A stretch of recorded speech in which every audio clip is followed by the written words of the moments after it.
Welcome gamers, Hazardor here, and today I'm going to review the Xbox One version of Verdun. Now this game came out ages ago on a PC and on a PlayStation 4, but this Xbox One version is something different, so I'm going to give you my first impressions and a review of the game. Basically, what it is a very realistic World War I shooter. It's very slow paced, and it's not like most FPSs out there, especially on the console. A big reason to buy this game is that it is pretty cheap. I bought it for like £9.25 or something like that, so it's basically like £10, and to be honest, for that price I would say that it's worth it. Now this title is all about its gameplay, and I'm going to say it straight up here, a lot of people will not like the gameplay in Verdun, because it is very slow paced, trench warfare. Basically every single weapon's a one-shot kill apart from the pistols, you're head glitching a lot of the time, you can't just run out there and shoot people, you've got to be very tactical, very strategic, and play it very slow. And honestly, about 80% of the time in this game, you'll be sitting in a trench looking at the enemy spawn or the enemy area. You won't be running around shooting people, getting kill streaks, doing crazy stuff like this in Call of Duty or Battlefield. No,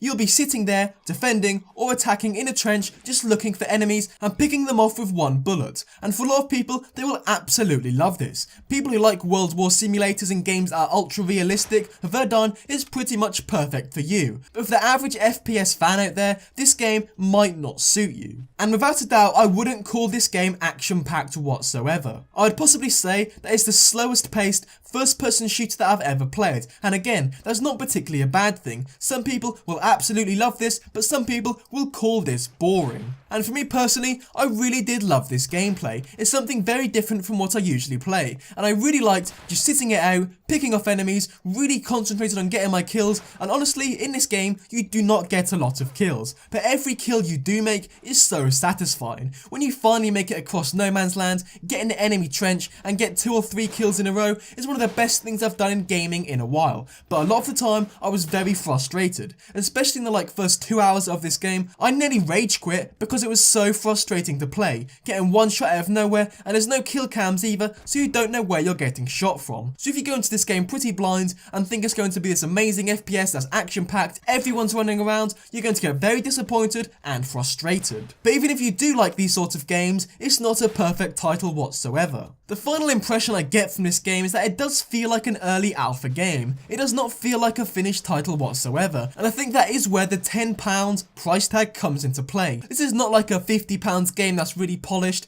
and it's absolutely perfect, and you can really see that there's a lot of effort put into this. Verdun feels like a beta for a game that is not really finished yet, and it may piss a lot of people off that I have said that, but that's just my personal opinion. The graphics as well look like PlayStation 2 graphics, they're not that impressive whatsoever, and the textures, the environments, the colours is all pretty dull. But then again, in World War I, it wasn't exactly beautiful environments, was it? The controls as well feel a little bit clunky. There are also a few game-breaking glitches in the game. I don't know if this was supposed to happen or not, but a few people were bright pink or really white, so they could stick out in the environment and easily get killed. I think that was a glitch, and it really did break the game in a few of the matches I played. And overall, it just feels like it isn't a next-gen console game. And without a doubt, this game hasn't attracted the masses, because the player count is pretty low. When I was playing it, I think it had like 500 people playing it. Certain game modes you cannot even play because there's simply not enough people, and the game does feel kind of dead. But the people who are playing it, who are veterans to this game and have really got like a cult following for it, absolutely love it. And again, some people will absolutely love this game, but a lot of people will hate it, call it boring, it's too slow paced, and they just won't enjoy it overall. So unless you like really realistic shooters, I wouldn't recommend this to most people. But for me personally, I have enjoyed it for what it actually is.